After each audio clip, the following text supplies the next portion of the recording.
Hello, this is real estate attorney Brian Pendergraft, and I'm starting a new series where I am critiquing purchase and sell agreements that wholesalers use to sell real estate.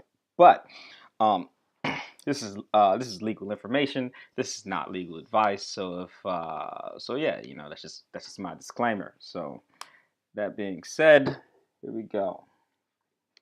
Let me zoom in a little bit so y'all can see better. All right, perfect. All right, so this right here identifies the seller, heirs, successors, administrators, and or assigns. All right, so yeah, so that's good.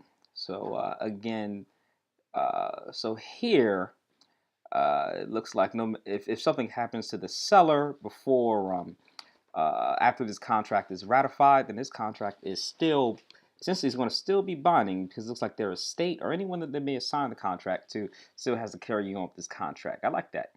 And the same here. Uh, let's see, buyer, wholesaler's name, the heir, successors, administrators, and or assigns. All right, that's cool too.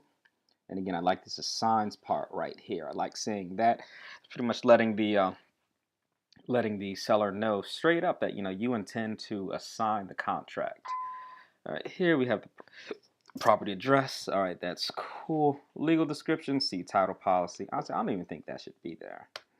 All right, moving on. Purchase price. All right, so here you enter the purchase price of the property. That's significant, so that's cool. That should be there. I like that. Cash at closing.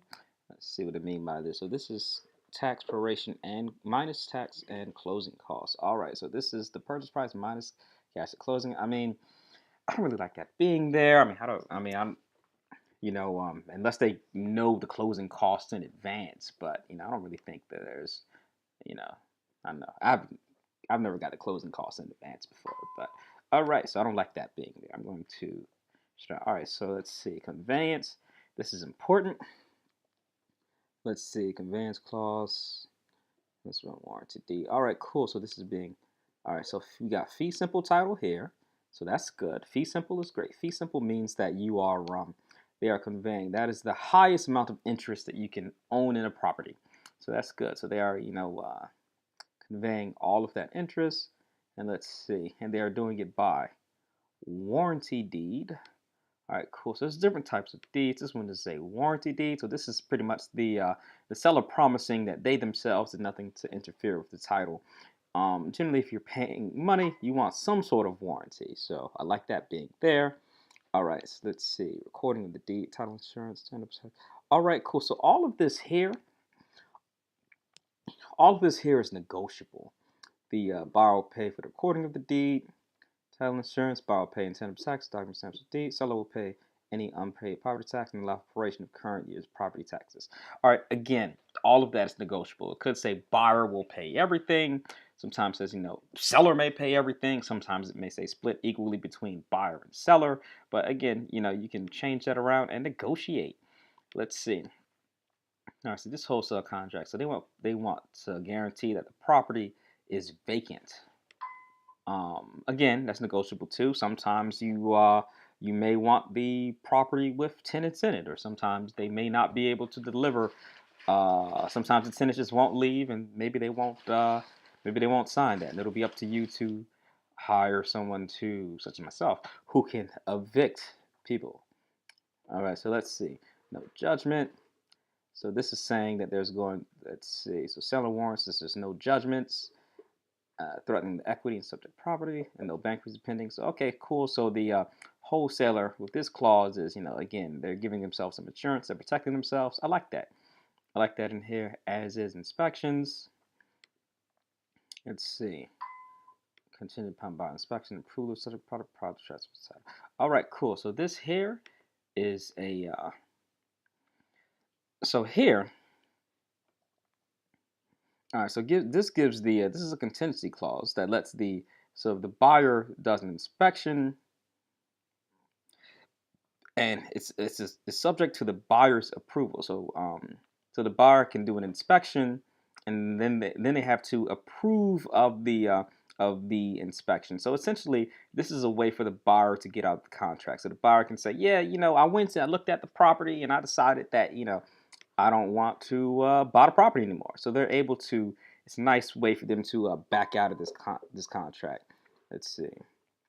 Let's see, the property is accepted. It will convey an as-is condition. This is important here because it doesn't necessarily have to convey an as-is condition. Again, that's something else that's negotiable.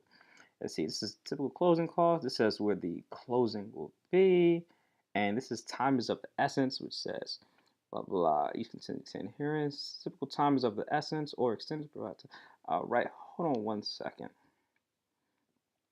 In my opinion, this isn't necessarily a time is of the essence clause, or it purports to be a time is of the essence clause, but it looks like let's see, if contingencies aren't satisfied, then it can be extended to provide for time for satisfaction of said contingency. So is time really of the essence if it can just be extended? I don't think so. Let's see, and here, of course, they got buyer where they can. All right, so there's no like I like to see a line for okay. Oh, okay, I see. I get it. So you're supposed to write the name right here, and then you're supposed to sign above it and then date right there. Okay, cool. I get it. I get it. All right, so that's fine.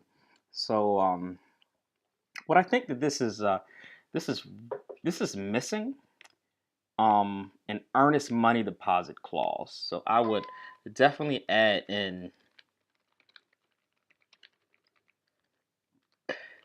an earnest money deposit clause of some sort, because earnest money is it shows you're putting some money up, which shows that at that point shows that you are serious about purchasing the property, and it makes the contract seem more valid. So I would say an earnest money deposit clause needs to be included in here somewhere. But yeah, so earnest money deposit clause. Anything else about this contract I want to say? Nah, not really. Anyways, so yeah, so this is the first first contract I've reviewed in my wholesale my wholesale contract review series. So let me know what you think. Like, subscribe, comment, and if you want to send me any contracts for me to to just ponder my thoughts over. Again, legal information, not legal advice. You can send it to me at info@tpf.legal. All right, and have a wonderful rest of the day. Y'all take care.